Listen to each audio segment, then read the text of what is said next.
Hi everybody, I'm Corey from RecPro. For a while now we've been trying to rewire an old trailer.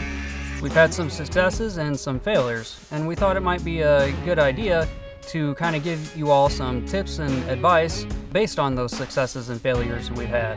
To start with, have a solid plan of what you want to do before you start doing it, and give yourself extra time. If you think it's going to take about an hour, give yourself 2 or 3 hours, especially if you're working on an older trailer, because if something can go wrong, it probably will go wrong, as we found out many times.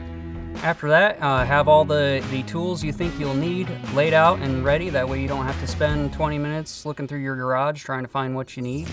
So with all that being said, I'd like to show you some of the tools that we were using when tackling this project. You might need some of these, you might not need some of them, you might need some that aren't shown here, but most of these tools you'll probably need in one way or another. The first would be a measuring tape.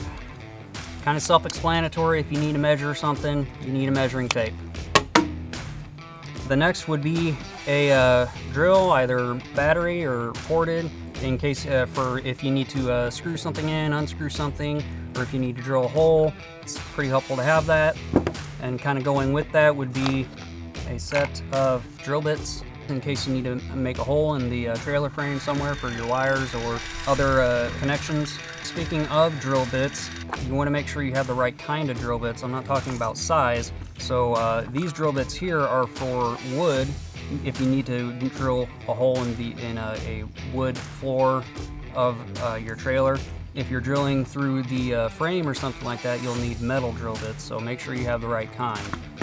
Apart from drill bits, it's also helpful to have your various other screw bits, your Phillips head, square, flathead, star, extensions, things like that. Again, kind of self-explanatory. If you need to screw something in or out, you're probably going to need the right bit for it.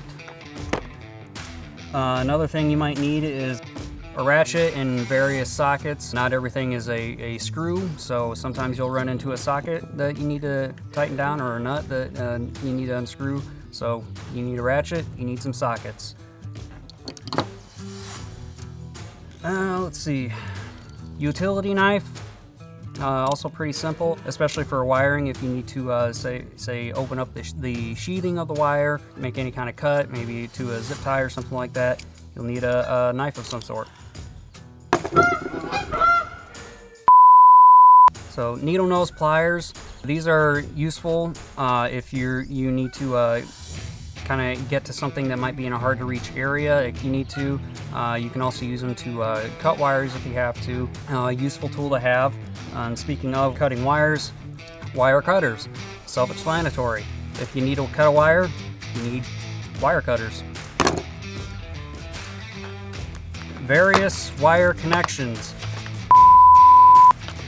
So when you're wiring a trailer, you're going to have different connections that you need to make, whether it's connecting a wire to a junction box or splicing wires together, something like that. These are soldering splice connectors, but you'll need various different types, and we'll go more into that later.